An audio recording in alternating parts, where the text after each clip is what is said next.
नमस्कार, Amar Ujala the bonus में आपका बहुत बहुत स्वागत है। मैं हूं आपके साथ अभिषेक गुप्ता और आप देखना शुरू कर चुके हैं अपना favourite weekly show property junction, जिसमें प्रॉपर्टी और रियल एस्टेट से जुड़ी हुई तमाम खबरें हम लोग यहां पर लेकर आते हैं और एक्सपर्ट के जरिए हर एक खबर को यहां पर बेहतर तरीके से समझने की कोशिश करते हैं।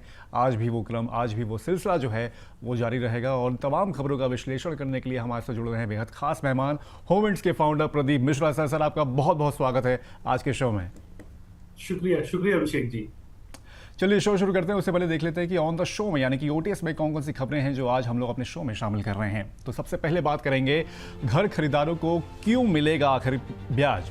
खबर अच्छी है, लेकिन है क्या आखिरकार, तो उसको पहले हम लोग यहाँ पर समझने की कोशिश करेंगे। तो घर खरीदारों के हित में एक महत्वपूर्ण फैसले में बॉम्बे हाईकोर्ट ने कहा है कि अगर बिल्डर तय समय पर फ्लैट का कब्जा नहीं देता है तो खरीदार हर महीने की देरी पर ब्याज पाने का हकदार होगा।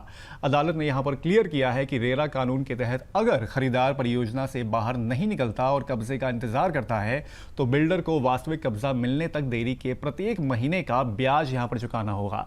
कोर्ट ने यह भी माना है कि यह अधिकार बिना किसी अतिरिक्त शर्त के मिलता है और बिल्डर देरी की वजहों का हवाला देकर इससे बच नहीं सकता है। इस फैसले से अगर देखा जाए तो रियल एस्टेट सेक्टर में जवाबदेही बढ़ाने और घर खरीदारों के अधिकारों को मजबूत करने के लिए एक महत्वपूर्ण कदम यहां पर माना जा रहा है। सर, ये फैसला कितना महत्वपूर्ण है और जो ब्याज की जो यहां पर कवायद की गई है उसके लिए क्या जो बायर है उसको कुछ अलग से यहां पर कोई कार्रवाई करनी पड़ेगी क्लेम करने के लिए, इन द सेंस अगर देखें तो? देखिए अभिषेक, ये फैसला होम बायर्स के लिए तो काफी महत्वपूर्ण है क्योंकि इसे रेरा के मेन ऑब्जेक्टिव यानी बायर प्रोटेक्शन और डेवलपर्स की अकाउंटेबिलिटी इससे और मजबूत होती है।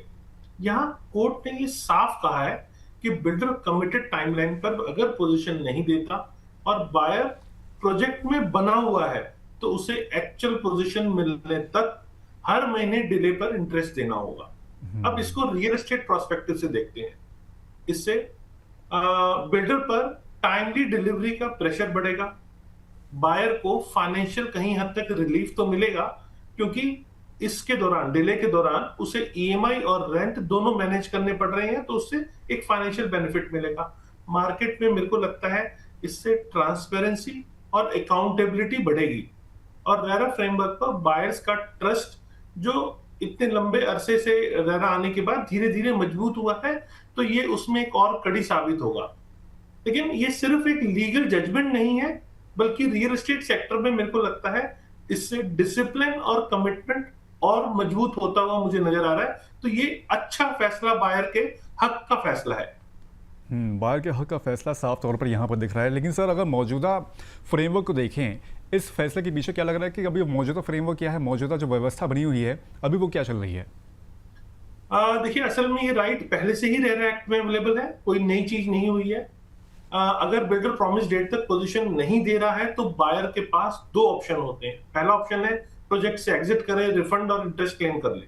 दूसरा ऑप्शन है प्रोजेक्ट में कंटिन्यू रहे और पोजीशन मिलने पर डिले पीरियड का इंटरेस्ट क्लेम कर सकता है।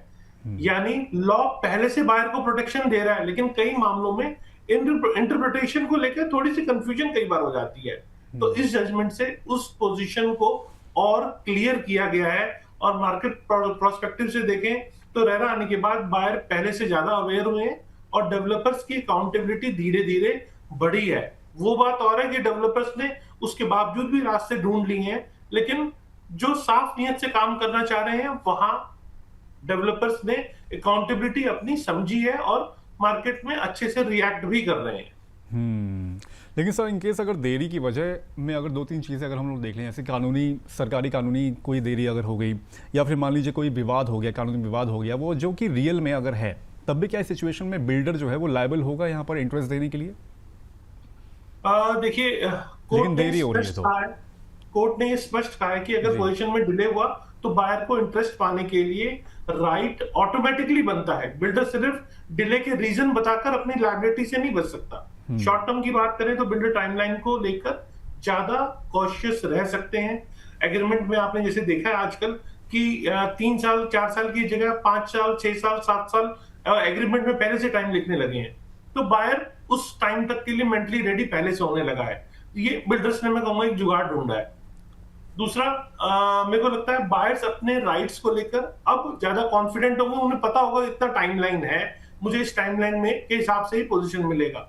और रेरा अथॉरिटी भी ऐसे केसेस में इस जजमेंट को रेफर कर सकती है। अगर डेवलपर उस टाइमलाइन को डिले कर रहा है तो ऐसे केस में इस केस का रेफरेंस दिया जा सकता है। और लॉन्ग टर्म में मेरे को लगता है कि डिलीवरी कमिटमेंट को लेकर इंडस्ट्री में एक सीरियसनेस जो पिछले कुछ दिनों में बढ़ी है वो और बढ़ेगी, बायर का कॉन्फिडेंस और बढ़ेगा और मार्केट और ज्यादा ऑर्गेनाइज्ड और अकाउंटेबल होगी। तो एज ए एक्सपर्ट मैं ये कहना चाहूंगा ये फैसला ऑनेस्ट डेवलपर के खिलाफ नहीं है, बल्कि सेक्टर में अकाउंटेबिलिटी बढ़ाने के लिए है। इसे जेन्युइन बायर्स को प्रोटेक्शन मिलेगी और ओवरऑल मार्केट में क्रेडिबिलिटी और मजबूत होगी। साथ ही ट्रांसपेरेंसी जो होगी वो थोड़ी सी और यहाँ पर बढ़ेगी। अल्टीमेटली जो एक फ्रेमवर्क जो लाया गया है बायर्स के पक्ष में लाया गया है, इन केस अगर डिले होता है तो यहाँ पर उनको इंटरेस्ट के रूप में मुआवजा यहाँ पर कम से कम मिलता हुआ देख सकता है। जैसे कि वो EMI अगर भरते हैं या कुछ और चीज़ें वो कर रहे हैं तो उसका यहाँ पर एक तरह से जो जोखिम वो ले रहे हैं उसको थोड़ा सा यहाँ पर हेज के तौर पर देखा जा सकता है।